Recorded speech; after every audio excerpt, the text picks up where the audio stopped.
everyone to our November steering committee meeting. And so we're gonna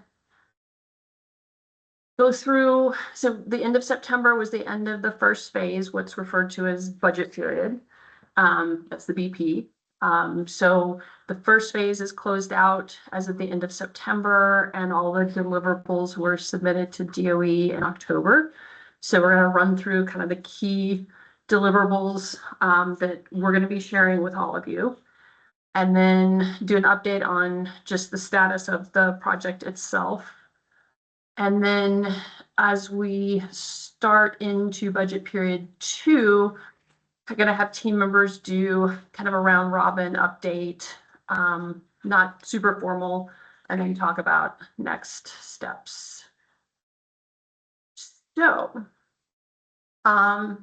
this is not all of the deliverables that were submitted to DOE, but these are kind of the primary documents, and we're going to be sharing all of these with you.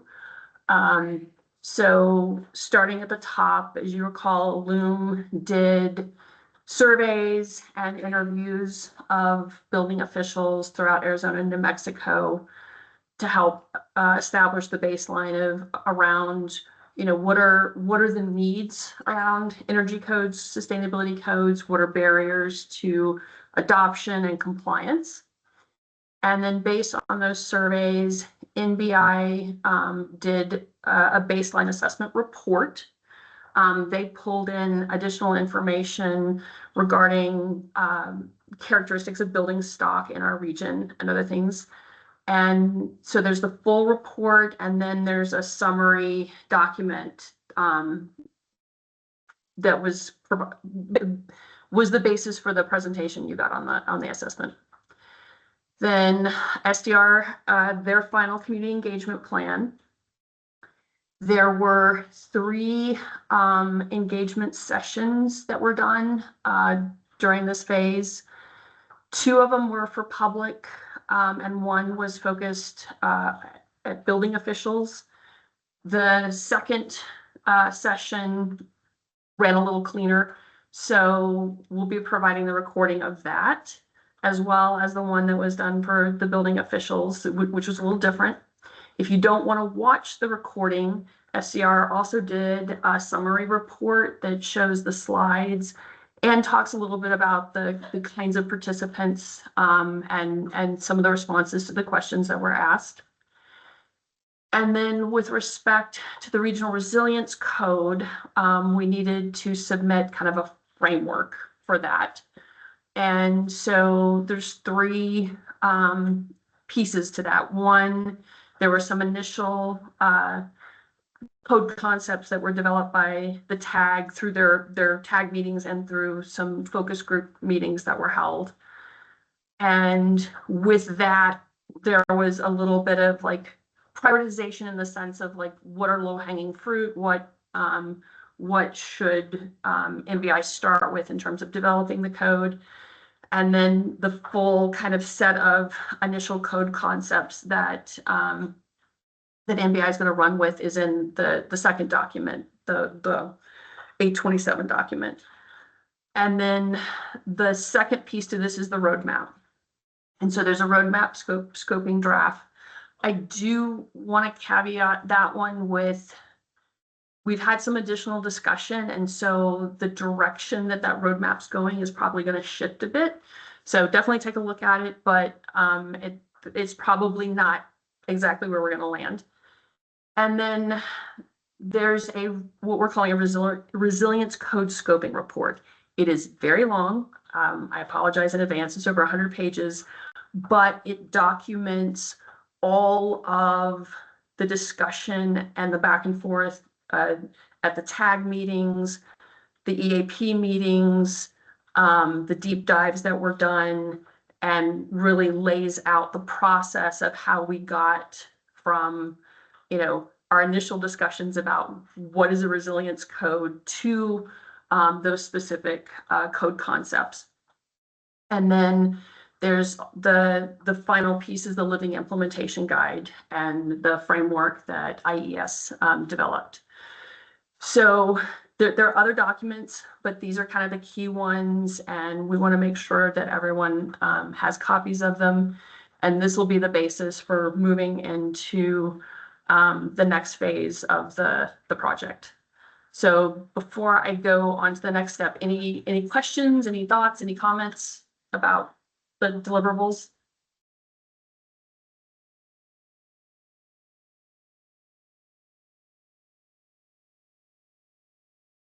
Okay. All right, so project status update.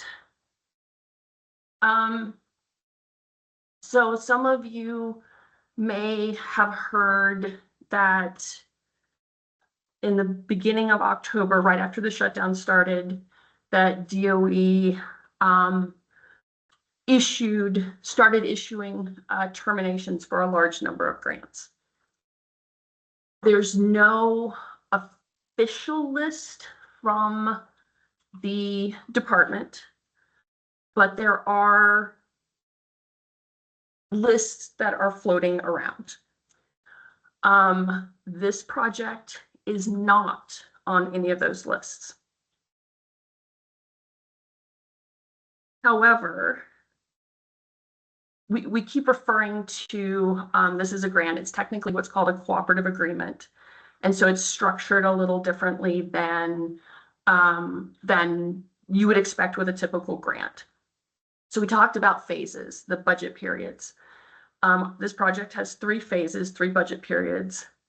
And the way these agreements work is the grant recipient submits what's called a continuation application at the end of a budget period to basically ask the agency to evaluate their performance in that phase and get authorization to move into the second phase or the next phase of work.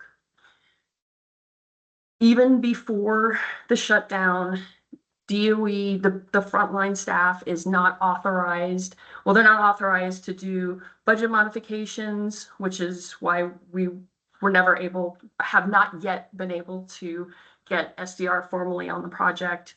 It's why we haven't been able to bring on the CBOs, because that requires that budget modification. They cannot process scope modifications.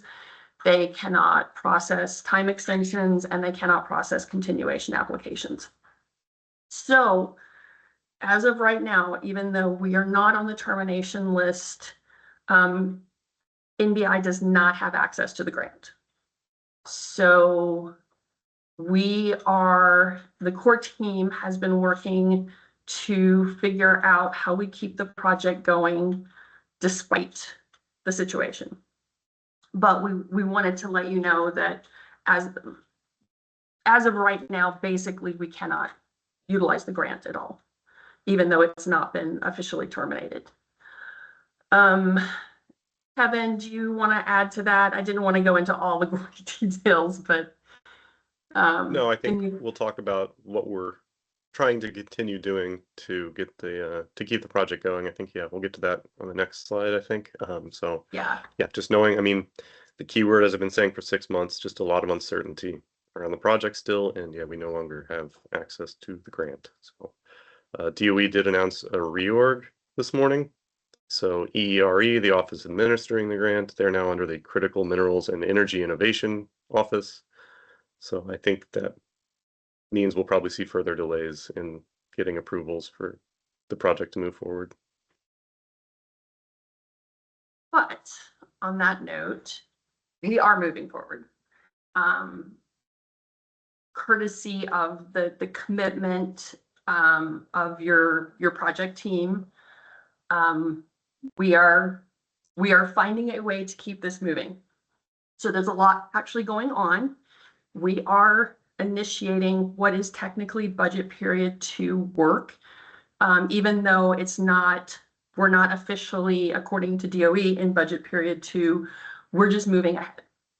And so I'm going to have the project team go through and talk individually about the pieces that are being done, starting with Kevin and Greg, who are drafting the Regional Resilience Code, the residential version, as we speak. So it is in the work.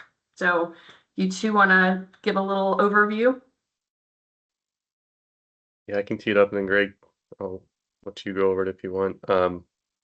We actually are working on I think what is the multifamily version right now. So large multifamily, which is technically the IBC. So if you all remember, I think as we've told the steering committee, we did decide on the framework for the Regional Resilience Code being an appendix, and then we determined that it was best if it was two appendices, one to the IRC and one to the IBC. So that's how we're structuring it. And it doesn't divide as cleanly as we hoped because the scope of the IECC does not perfectly align with that division of 3 stories and less that splits the IBC and IRC. So there's this kind of Venn diagram situation. We might have a third appendix addressing that middle ground of like low-rise multifamily, but we'll see if we can get there. We're basing the structure off of the FEMA National Risk Index, which is used, we're hoping to use that, I guess I should say, as a simplified hazard risk assessment tool. So it kind of allows, we hope, jurisdictions to bypass what can be like costly and time-consuming hazard assessments that some certification programs may require for like every individual project. So we're hoping that that can be included in the code, kind of decision-making matrix or quick hazard evaluation matrix or hazard assessment matrix, and then that can indicate to the jurisdiction which of the many code measures we're recommending are would be most effective, should be put for adoption. So that's the basic framework. Greg, did you have any thoughts on where we're at in the development process? No, I just think it's great to reassure people that, we spent a lot of time in budget period 1 collecting all these great thoughts from such a large group and pulling all this information together. And this doesn't negate any of the work that's been done. We get to take all that information now and fine tune that into a code now, which takes a little bit of work, but it doesn't necessarily need the whole group, which is great. But we're excited to be able to get something together, spend this time to put some pieces together and be able to take it back to the group when the time is right, whether that's a little ways off or whether it's soon. But I think we're getting to take all the pieces of all the hard work that everybody's already put into this. So I think it's still moving forward. It's still exciting. And the need for this doesn't change despite funding. So we just press on another day. Yeah. Yep. Yeah. And to what Greg was saying, we're not going to reconvene the full tag, but there is need for kind of expert assistance. So Greg may be reaching out to you, especially those of you who are building officials, for help in tapping people with particular expertise on certain elements of the code and doing these as kind of like little small group or one-on-one discussions to kind of really refine things.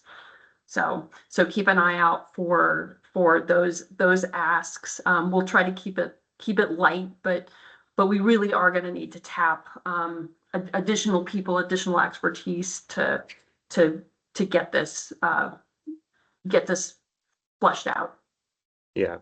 With no funding, it is difficult kind of trying to do it on the side here at MBI because we obviously really want to get this to the finish line. We got so close and we can't just set it down now. So I don't think what we will be delivering is going to be a perfect, polished final version at all. I think what we want is something that's useful for cities as a starting point and just something that really, gives the code or communicates the idea of the code and has many useful measures. I mean, there's already a lot of useful measures in existing model codes that aren't adopted by cities. So we're pulling that together, custom writing measures as we need to, and just trying to get it in a place where it can be shared and you can sort of see more concretely what we are really talking about with the Regional Resilience Code. So I think the timeline right now, our main goal is to get it into what we're calling a public comments draft version. I think you all will be the main public that will be providing us comments, the participating jurisdictions in the collaborative. And yeah, I think, when were we hoping to have that by, Leslie? In the spring? Well, we had talked about by March, but Yeah, that's the goal. So just pushing it forward as best we can. And courtesy of funding from USDN, Shay is continuing to work with the EAP and fine tune basically what's an equity-based evaluation matrix. Shay, you want to talk a little bit about what you guys are doing? Hello, can you hear me? Is it working? Okay. Yes. Yeah, we've been developing an evaluation matrix as a way to provide feedback to the larger group around the communities that are represented in the group, which we've kind of defined as rural and residential focus. These so some of the code measures that might be being proposed might not be quite to this scale. And as Kevin mentioned, we already have kind of a divide between commercial and residential. So the focus of this group is to really kind of dive in more to the residential side. And then I'll be capturing that feedback through a matrix where we'll be looking at specific code measures that are being put forward through MBI, but also code measures that they might want us to be they're recommending also that we look into at this scale. So we'll be providing all that feedback tabulated in a nice Excel form that will then hopefully inform the process. So thank you. And Shay, you guys are looking at things like what affordability, accessibility, Yes. durability. So things that Yes. are really kind of key to like the occupant, the resident perspective. So Yes. Yeah. Also a sense of cost, short or long-term costs, what the code measure might, what the implications might be also down the road in terms of short or long-term costs. So yeah, that's all included in the feedback. And then, yeah, we're just continuing along, looking at standards like the National Green Building Standard for residential scope. And then I'm also going to be diving into some of the topics that haven't quite been covered yet, like alternative building practices, natural building practices. I'm going to be looking at Adobe next. So, and some of the resources that are out there. So it's all exciting stuff. very exciting. So next item, those of you who've been with the project since the beginning may recall we've kind of shifted how we've shared documents. We've tried out different shared drive options, and the end result is we have documents in lots of places. So NBI has shared with me what they have. SDR has shared with me what they have. I have my own files. And so I'm going through right now and logging everything. All of our meeting recordings, all of, the agendas, the PowerPoints, all the deliverables, all these pieces that we have created over the last 2 years, and getting it all consolidated in one spot. And then Julia and I are getting set up. The website has a member portal. And once we get all of these resources logged and organized, she and I, hopefully by the end of the year, will get that all up in the member portal in an organized fashion. So we'll send you the final deliverables now. But ultimately, we want you to know that all of this that we've created over the last couple of years, all of the meetings, everything is going to be up on that member portal that you have access to. So we want to make sure, regardless of how this moves forward, we don't lose anything of the incredible work that's been done. Julia is had a delayed flight, so she's on a plane right now. So she asked me to give updates for her. IES has submitted a grant application that will help support developing the implementation guide. They should know in mid-December whether they've gotten that. And so beginning of next year, Julia's going to really start diving into taking that implementation guide framework and start figuring out the actual resources that need to be developed and how we're going to get that developed. They, in the process of putting this grant application together, had reached out to some of the members of the TAG who have agreed to continue volunteering their time to help with development of some of those resources. And they're willing to do it whether they're paid with the grant or not. So yet another place where all of the amazing people that have been involved in this project are just stepping up, giving their time, and helping get this across the finish line in some form or fashion. Jonathan with IES, I don't think Jonathan's on the call. Yeah, he's been super, super busy. He's working to get some more community-oriented energy code training. So not necessarily like official building department oriented training, but something more along the lines of our goal of trying to increase awareness in the general public about the importance of energy codes and the role they play. And so he's working with the university right now to see how, what level of support they can provide to implement that training. So we were hoping to have some by the end of the year, but it might end up being early next year. So keep an eye out for that. And then one of the things that I'm trying to do is, since the grant has not been terminated, and we don't seem to be on the list for termination, whatever that means, keeping us in line with the commitments we made to DOE in the scope of work. And fortunately, the first 3 quarters of budget period 2, the deliverables or community engagement sessions. So I'm trying to figure out how to organize those so that we are, on one hand, checking the box, but on another hand, they're productive and useful for the project and the participants. So 2 of them are due by the end of the year. I'm organizing one here in Tucson, and I'll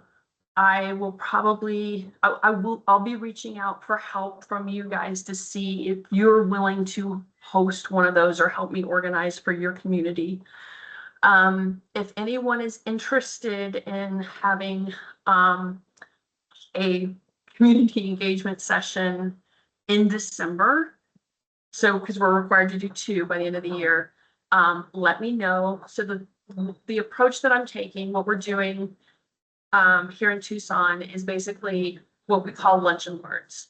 So I'm doing an hour-long presentation to planning and development services staff, and then staff from other departments that have interest in what we're doing. So our water staff, our resilience office staff, probably our energy manager, a range of people, and basically just letting them know what we've done, starting with kind of the overall findings from the baseline assessment, and then how that has led, what the process was and how that has led to the deliverables from the first phase.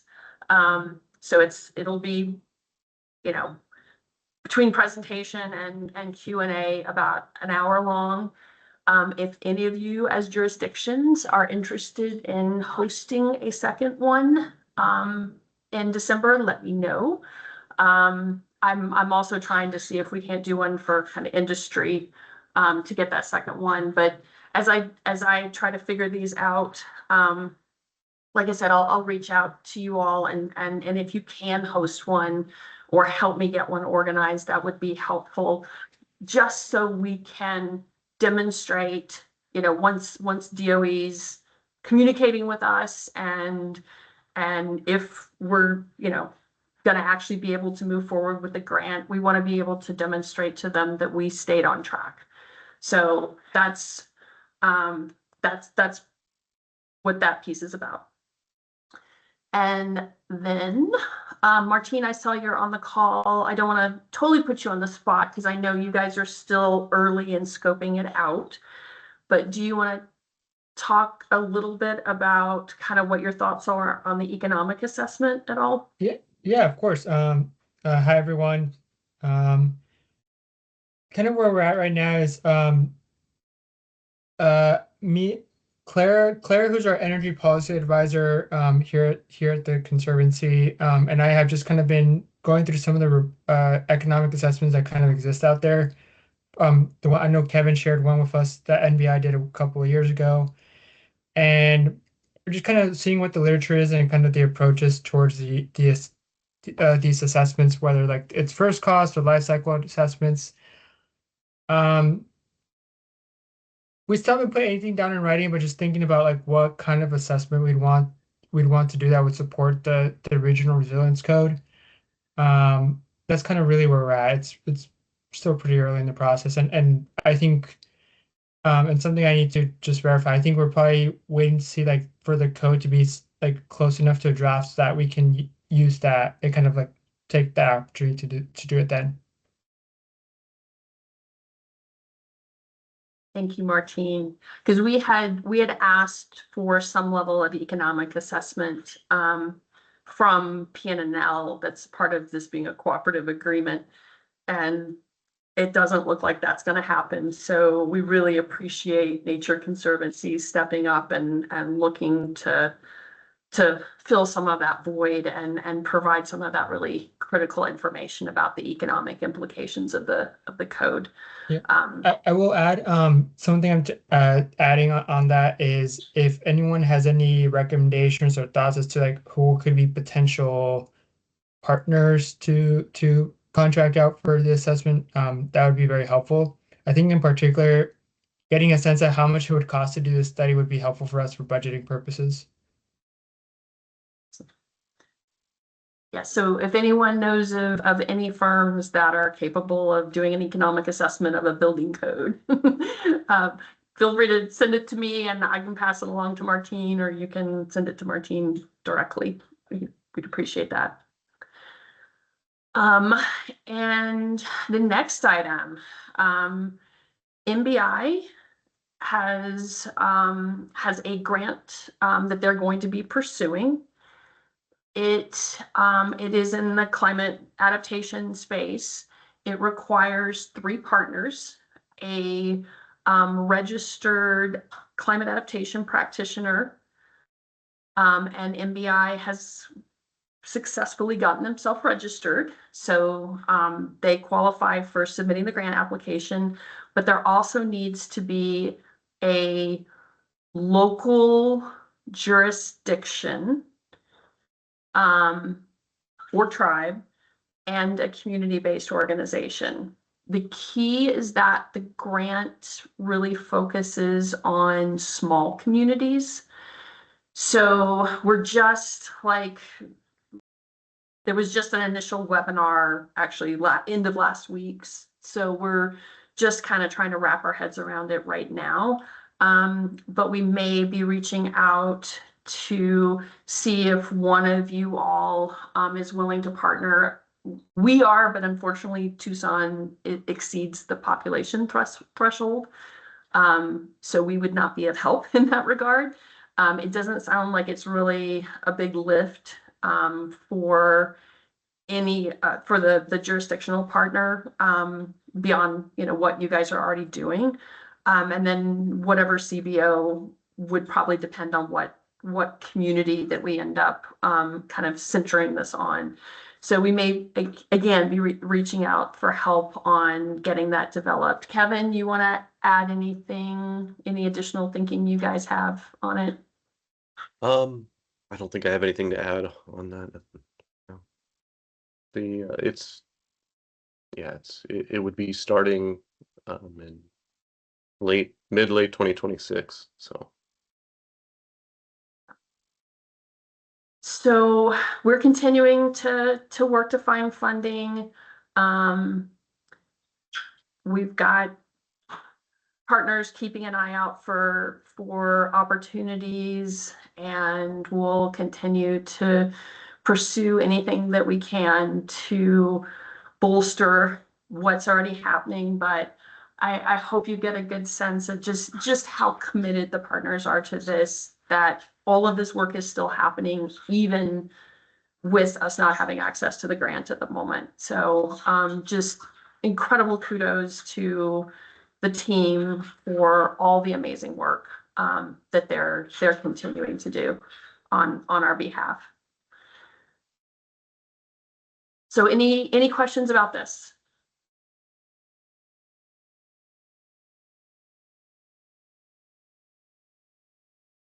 See clapping hands, but no questions. All right, on to next steps. And we're definitely going to get done early today. So we wanted to be really clear about kind of like how we're moving forward. And so that's kind of a big piece of this next steps. So NBI and I continue to do our regular coordination. We've moved it from every week to every other week in respect of NBI's time constraints and the fact they can't build the grant. But we've brought Greg and Shay in. Shay's led the EAP for months now, and Greg has been so instrumental with the tag that we felt it was important to kind of broaden that coordination. So we meet every other week. The core team, which is all of the basically subrecipients, all the partners that are doing some of the work or funding some of the work, we continue to meet monthly just to make sure that everyone's aware of what everyone's doing and we're keeping things moving. I am proposing that we move from meeting monthly with the steering committee to every other month and giving you email updates in the off months. Things are going to move slower, at least for a while, and I want to be respectful of your time. So we felt that slowing the cadence of the steering committee meetings down a little bit would be the best option. We have not updated the steering committee roster since we put it together in December of 2023. So I'm going to be sending out a request that you update who is your representative or representatives. You're more than welcome to have more than one. Just kind of confirm that or make changes as needed so we can get that updated. And talking about that reminded me, I didn't hit the last bullet point on the previous slide about changing, about some of the changing people interfacing with this. So I'd mentioned on earlier calls that we were going to do a FUSE fellow, a full-time fellow to help support this project. As this situation evolved and the uncertainty around how we were going to move it forward, where we really needed that expertise was in the code development realm. We've got resources to really help with the implementation guide, the roadmap to some extent, but developing the code is where we were weakest. We had one applicant for the FUSE fellowship that probably would have worked in terms of providing that support. And she unfortunately took another position. The other two individuals just really weren't gonna fill that gap and would have required a lot of direction that would have had to come from MBI, and it just was going to be too much of a burden on them, and probably not as fulfilling of an experience as we would have liked it to be for the fellow. So we are not moving forward with the fellow. However, and it's not even close to full-time, Julia and Jonathan have a grad student at U of A. She is a professional architect. She has experience with building codes, and they are working to try to secure some funding for some of her time to help with getting the code put together. So that's exciting, and yet another opportunity to just continue to bring in the resources we need. But the other change, and some of you already know this, some don't, Mike Baxley has left the city of Tempe. Phoenix scooped him up. You guys are lucky. He's really amazing. But in his new role, at least at this point, will not be participating. And he's been such an incredible asset. So some good changes, and that one's certainly good for him, but we're losing a really valuable resource from the project. But that'll continue to happen, and we'll have these shifts, and we'll just keep moving. So getting back to the roster, I'll send that out. If you'll please take a look at it and give me any updates or changes, I would appreciate that. I'm still committed to continuing. Some of us, not all of the jurisdictions wanted to do this, but I have one-on-ones with a number of you. I'm committed to continuing those as you desire, to help keep you in the loop. So I'll be reaching out on that as well, trying to get those, because we'll need to get things scheduled for 2026. Do keep logging your in-kind match. Again, this is all part of, once we hear back from DOE, if there actually is an opportunity to move forward with the grant, making sure that we're fulfilling what we said we were going to do on our side. I mentioned earlier, we've got 6 community engagement sessions that we have to do by the end of June next year. So please, if I'll reach out about that. If you can help me organize or host, that would be really helpful. Again, reiterating, we're going to get all the documents, everything that we've developed, get the key ones out to you directly, but then get everything uploaded to the portal and shared with you, so you can see all of what we've developed over the last couple of years. As we stated earlier, the plan is to get a draft.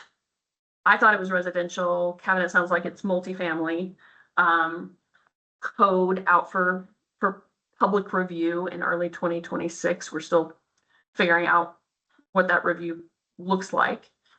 I mentioned earlier, we're rethinking the roadmap, and it's actually kind of a little exciting, because there is some,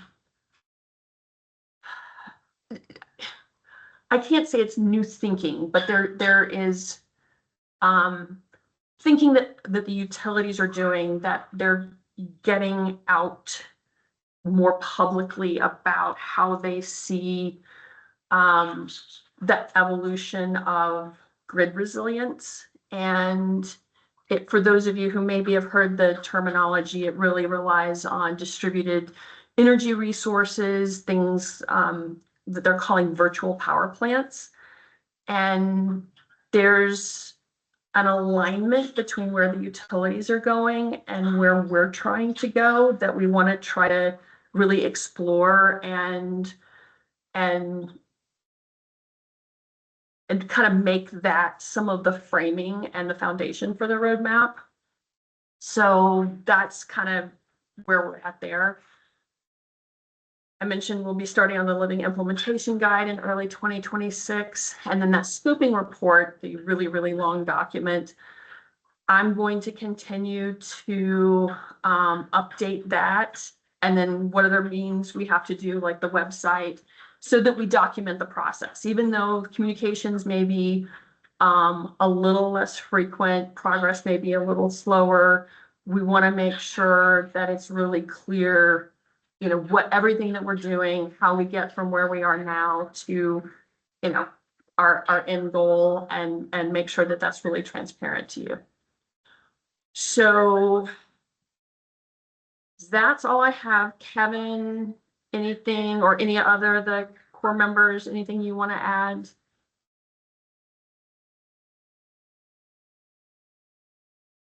Nothing else from me.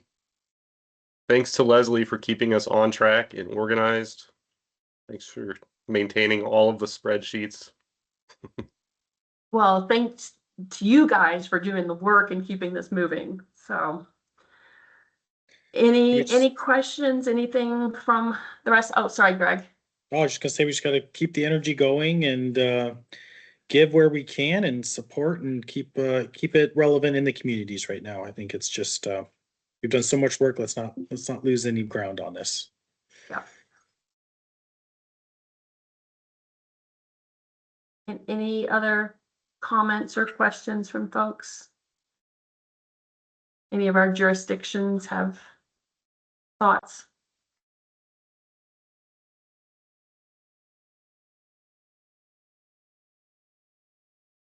We are a quiet bunch today. Thanks, Brianne. I was just seeing your chats. All right. Well, if folks don't have any comments or questions, look for email from me, both with the materials from the meeting and with all of those final documents, and then emails regarding some of the asks, the roster, posting a community engagement session of some form or fashion, and you know, and then we'll keep you updated. We'll keep you moving. Moving to every other month means we give you a break in December, so we won't be meeting in December. I've got some one-on-ones with some of you between now and the end of the year. I'll reach out to see if you guys want to continue those in 2026. If you do not do one-on-ones with me and you would like to do that now, I do them everything from monthly to quarterly, depending on the jurisdiction's desires. And if that would help kind of help you feel in the loop, just let me know. Otherwise, enjoy your holidays, and we will see you in early 2026. Thank you, Leslie. Thank you, everyone. Thank you. Thank you.